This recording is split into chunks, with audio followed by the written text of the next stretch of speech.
अस्सलाम वालेकुम दोस्तों, बरखुरदारो।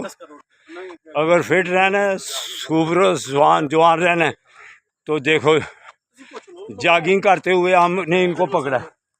ये शुआब बेटा, ये उरफान, वो मियाँ साहब, वो थी ये सगीर। अगर आपने आना है, ऐसे सेहतमंद रहना है तो फिर पार्क में आओ। ये अल्लाह की मेहरबानी से हम आपको A1 करेंगे, स्मार्ट करेंगे, खूबसूरत करेंगे। तो यंग ओल्ड मैन सियालकोट जो दूर हैं, young old man Sialkot research करो बेटा, तो हकीकी सेहत पाओ।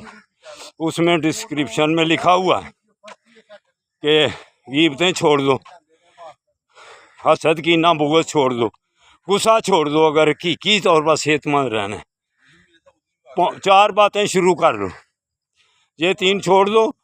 4-5 वक्त नमाज, वालिदैन का अदब एहतराम, रोज़ाना वर्जिश, रोज़ाना लोगों के लिए दुआ, सब के लिए।